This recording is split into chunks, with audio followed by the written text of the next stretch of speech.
হিন্দ বন্ধুরা, আমার রান্নাঘরে তোমাদের সবাইকে স্বাগত জানাচ্ছি। আমি এখন করব শিং মাছ, কুমড়ার ডগা দিয়ে শিং মাছের ঝোল। তো এখানে শিং মাছ হলুদ লবণ মাখিয়ে রেখেছি, আর এখানে কুমড়ার ডগাগুলোকে আমি কেটে নিয়েছি এরকমভাবে। তার সঙ্গে আছে এরকমভাবে লম্বা লম্বা করে আলু আর বেগুন। আলু, বেগুন আর কুমড়ার ডগা এই দিয়েই আমি ঝোল করব। আর কুমড়ার ডগার মানে ডাঁটাও আছে এখানে, কুমড়ার ডগাও নিয়েছি, এর সাথে ডাঁটা আছে, পাতা আছে, এগুলো নিয়ে আমি আজকে এখন করব। তার সঙ্গে এখানে আছে পোস্ত আর শস্য বাটা, পোস্ত আর সর্ষে বাটা, আর এখানে আছে হলুদ। তো এই দিয়ে আমি করব। তো তার সাথে থাকবে লবণ আর সর্ষের তেল।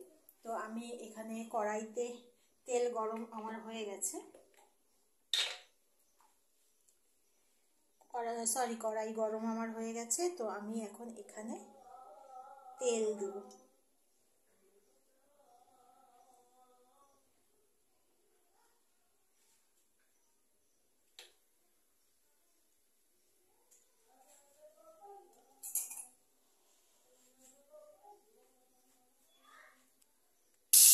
শিং মাছগুলোকে ভাজা বেশি দিয়েছি, যেহেতু এটা জিওল মাছ সেই জন্য একদমই ভাজা করবো না, জাস্ট সাতলানোর জন্য মাছগুলোকে একটু দিয়ে তেলের মধ্যে দিয়ে নামিয়ে নেব। এরকমভাবে একটু হালকা আঁচ দিয়ে এটাকে একটু হালকা করে এভাবে ভাজা করে নেব। এখন এটাকে নামিয়ে নেব। মাছগুলো আমার ভাজা হয়ে গেছে। এখন তেল যা আছে, এখন তার মধ্যে বেশি তেলের দরকার হবে না, এটাকে একটুখানি তেল দেবো। তো এর মধ্যে দিয়ে দেবো জিরা, আর দিয়ে দেবো অল্প আদা কুচি। এটাকে একটু নাড়িয়ে সবজিগুলো দিয়ে দেবো।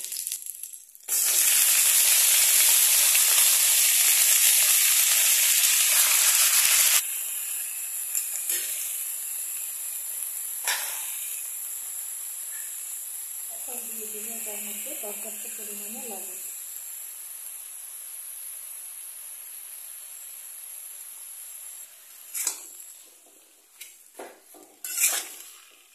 বেশি ভাজা করবো না, শিং মাছের তো, যেহেতু এটা শিং মাছের ঝোল করছি, এটা একদমই ঝোল ঝোল করবো। সর্ষে পোস্ত দিয়ে করছি মানে হয়তো তোমরা ভাবতে পারো যে এটা খুব রিচ হবে, না একদমই না, এটা একদমই পাতলা ঝোল হবে। মানে শরীর খারাপের পরে, জ্বর হওয়ার পরে বা শরীর দুর্বল লাগছে, তখন যদি এরকম একটা ঝোল বানাও, খেতেও স্বাদের হয়, তখন সেটা শরীরে অনেকটা স্ট্রেংথ পাওয়া যায়। যেহেতু শিং মাছে এমনিতে শক্তি আছে, শিং মাছের শক্তি, সাংঘাতিক শক্তি আছে। তার মধ্যে শিং মাছটাকে সবসময় আলু কাঁচকলা দিয়ে ঝোল, ওইটা সবসময় তো ভালো লাগে না খেতে। একটু অন্যরকমভাবে এই আলু, বেগুন, কুমড়ার ডগা দিয়ে এরকমভাবে করে খেতেও খুব ভালো লাগে। তো এটার মধ্যে আমি এখন দিয়ে দেব হলুদের গুঁড়া আর অল্প জিরার গুঁড়া। এটাকে একটু ভালো করে নেড়ে জল দিয়ে দেবো।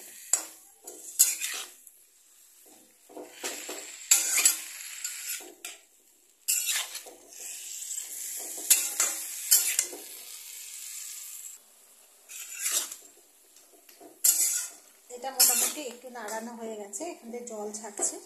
তো এরকম অবস্থায় আমি এটাকে জল দিয়ে দেবো।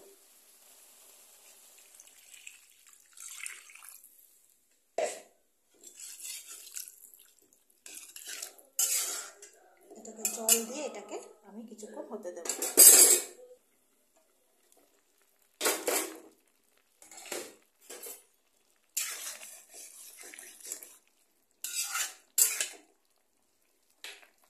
আমার ঝোলটা মোটামুটি আধা আমার হয়ে গেছে, এরকম আধা অবস্থাতে। বেগুনটাও মোটামুটি আধা সিদ্ধ হয়েছে, আর আলুটা একটু দেখি, আলুটাও মোটামুটি সিদ্ধ হয়ে গেছে, আধা মতো সিদ্ধ হয়ে গেছে। এখন এরকম অবস্থায় আমি ঝোলটাকে নামিয়ে নেব। এই ঝোলটাকে নামিয়ে নিয়েছি। এখন কড়াইটা আবার বসিয়ে দিয়েছি। এখন আমি আবার অল্প করে তেল দিয়ে দেব। বেশি তেল থাকবে না, অল্প তেল দিলেই হবে। তেলটাকে একটু চারিদিকে ছড়িয়ে দেবো।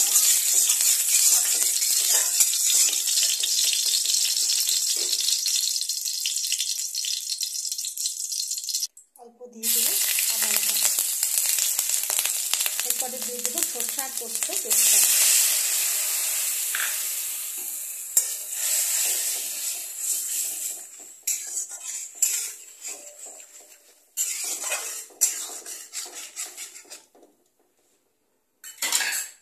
আর দিয়ে দেবো অল্প পরিমাণে হলুদ।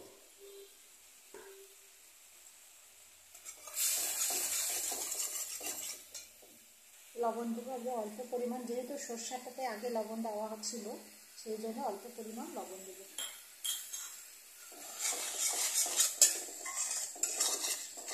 দিয়ে এটাকে একটু কষিয়ে নেব।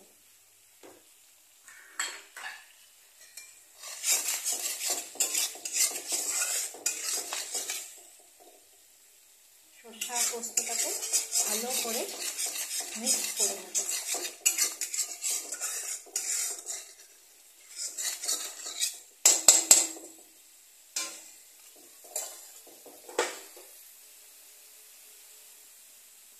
এখন এটার মধ্যে এই ঝোলটাকে ঢেলে দেব। আমি এই ঝোলটাকে ঢেলে দিয়েছি, দিয়ে এখন এটাকে ভালো করে নেড়ে নেব।